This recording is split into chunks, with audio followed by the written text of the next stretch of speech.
Assalamualaikum warahmatullahi wabarakatuh. Bismillahirrahmanirrahim. Alhamdulillahirabbil alamin. Wa bihi nasta'inu ala umuri dunya waddin. Allahumma shalli wa sallim wa barik ala sayyidina wa maulana Muhammad.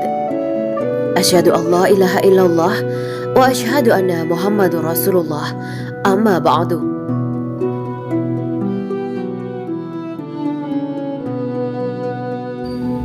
Tiga golongan orang yang dipandang Allah di padang mahsyar.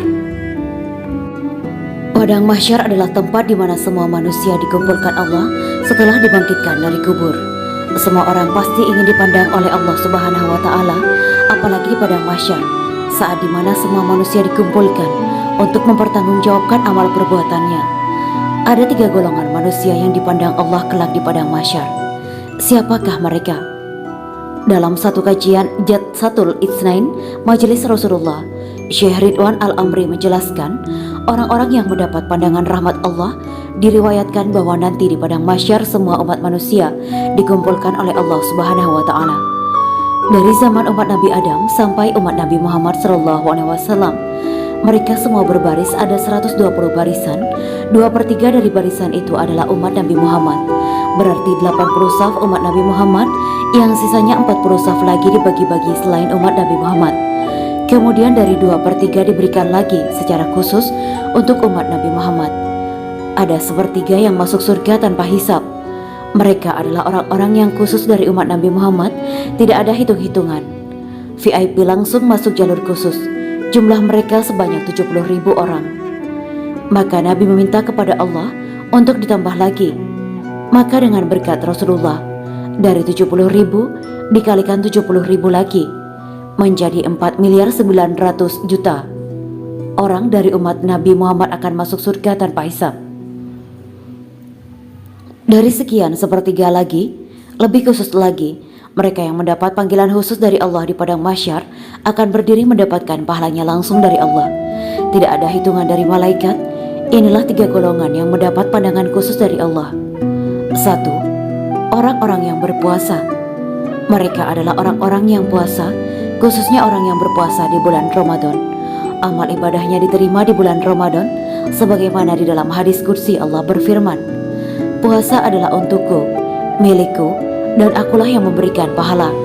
Mereka yang berpuasa di bulan Ramadan dengan iman, penuh keimanan kepada Allah dan ikhlas kepada Allah, amal ibadahnya, puasanya di bulan Ramadan, maka dia keluar dari bulan Ramadan seperti anak bayi yang baru lahir dari perut ibunya.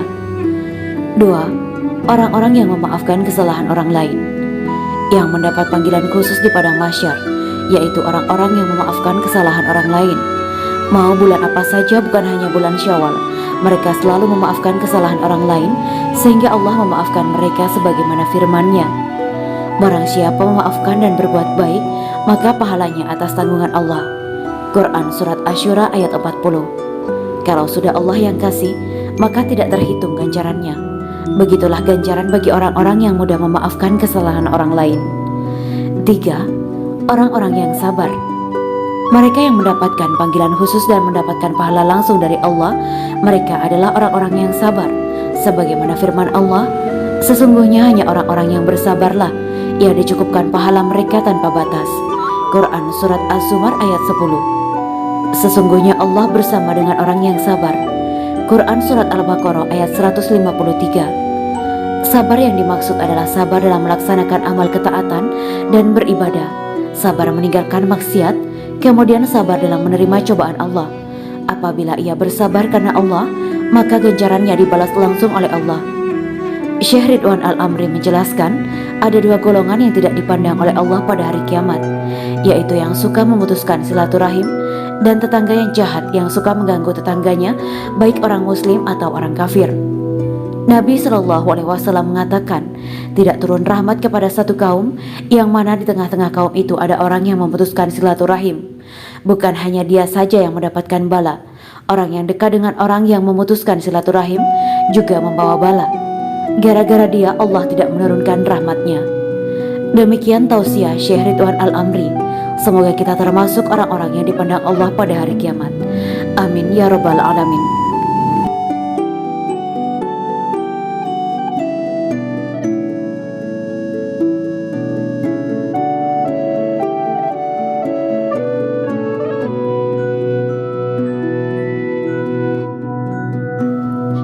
Demikianlah kisah Islami Bidadari Surga. Simak terus channel ini untuk kisah Islami menarik lainnya. Terima kasih para sahabat Bidadari Surga yang dirahmati Allah. Semoga diberi kesehatan dan diberkahkan segalanya. Juga dibahagiakan hidupnya di dunia dan di akhirat kelak oleh Allah Subhanahu wa Ta'ala. Amin ya mujibas sa'ilin. Wa akhiran, wabillahi taufiq wal hidayah. Wassalamualaikum warahmatullahi wabarakatuh.